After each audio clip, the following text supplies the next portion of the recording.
بھارت کے لیے 2025 ناکامیوں اور ہزیمت کا سال رہا۔ فائنینشیل ٹائمز کی جائزہ رپورٹ کے مطابق سال 2025 بھارت کے لیے استحکام یا مضبوط پیش رفت کا نہیں، بحرانوں کا سال ثابت ہوا۔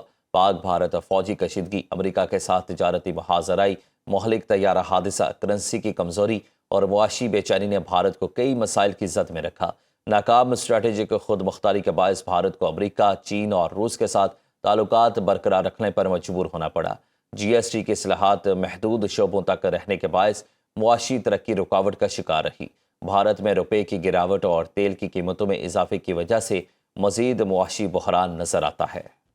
پاکستان اور بنگلہ دیش کے براہ راست فضائی رابطے بحال۔ پاکستان نے بنگلہ دیش کی ویمان ایئر لائنز کو براہ راست پروازوں کی اجازت دے دی۔ ڈی جی سی اے کراچی کے لیے پروازوں کی منظوری دی۔ ابتدائی طور پر ویمان ایئر لائنز کو 3 ماہ کے لیے اجازت دی گئی ہے۔ پاکستان ایئر سپیس کے اندر طے شدہ روٹس پر عمل کرنا ہوگا۔ پاکستان نے برطانوی ایئر لائن نورس اٹلانٹک کو آپریٹنگ کی منظوری دے دی۔ وزیر دفاع خواجہ نے اپنے ٹویٹ میں کہا کہ ایئر لائن لندن، مانچسٹر اور برمنگھم سے اسلام آباد کے لیے براہ راست پروازیں چلائے گی۔ بین الاقوامی ایئر لائنز کے آپریشنز میں اضافے سے مسابقتی ماحول کا فروغ ملے گا، عالمی معیار کی سروس اور کرایوں میں توازن پیدا ہوگا۔ وزیر اعظم شہباز شریف نے وفاقی کابینہ کا اجلاس آج طلب کر لیا۔ ذرائع کے مطابق اجلاس میں وفاقی دارالحکومت میں نئے بلدیاتی نظام کے حوالے سے مشاورت ہوگی۔ چیف کمشنر اسلام آباد وفاقی کابینہ کو نئے بلدیاتی نظام پر خصوصی بریفنگ دیں گے۔ وفاقی کابینہ کی جانب سے پنجاب جیسا بلدیاتی نظام اپنائے جانے کا امکان ہے۔ وزیر اعظم کے مشیر رانا ثناء اللہ کہتے ہیں کہ ملک کے 5 بڑوں کے درمیان اعتماد بڑھانے کے لیے رابطہ ہوا تو صورتحال بہتر سمت میں آگے بڑھ سکتی ہے۔ 5 بڑوں میں نواز شریف، شہباز شریف، آصف علی زرداری، بانی پی ٹی آئی اور ایک اور شخصیت شامل ہیں۔ جب تک ان تمام کے درمیان اعتماد سازی کے لیے اقدامات نہیں ہوں گے، بریک تھرو نہیں ہوگا۔ ان کے اور عامی ڈوگر کے رابطوں سے بریک تھرو نہیں ہوگا۔ رانا ثناء اللہ نے مزید کہا کہ پی ٹی آئی 8 فروری کو پہیہ جام ہڑتال نہیں کر پائے گی۔ ایسا کرنے کی کوشش پر انہیں دھر لیا جائے گا، پھر یہ گلہ نہ کریں۔ تحریک انصاف احتجاج کی کال واپس لے۔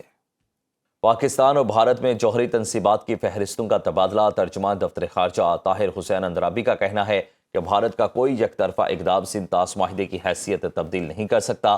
بھارت کی جانب سے دریائے چناب پر ڈیم بنانے کی منظوری پر پاکستان نے تفصیلات طلب کر لیں۔ متنازع بجلی منصوبے سے متعلق بھارت نے کوئی باضابطہ اطلاع نہیں دی۔ سندھ طاس معاہدے کے تحت منصوبے بننے سے پہلے تفصیلات شیئر کرنا ہوتا ہے۔ بھارت سندھ طاس معاہدے کی پاسداری کرے۔ پاکستان میں 257 بھارتی قیدی ہیں۔ دونوں ملک ان قیدیوں کی فہرستوں کا بھی تبادلہ کیا گیا۔ Accordingly, the list of nuclear installations and facilities in Pakistan was officially handed over to the representative of the Indian High Commission in the Foreign Office today, and I understand that the Indian government is also sharing the list of Indian nuclear installations with our High Commission in New Delhi today. Accordingly, the government of Pakistan today handed over a list of 257 Indian prisoners, including 199 fishermen and 58 other civilians in India in Islamabad. Bloomberg نے پاکستان میں مہنگائی میں نمایاں کمی اور policy استحکام کی تصدیق کر دی۔ رپورٹ کے مطابق پاکستان میں معاشی نظم و نسق بہتر ہو رہا ہے۔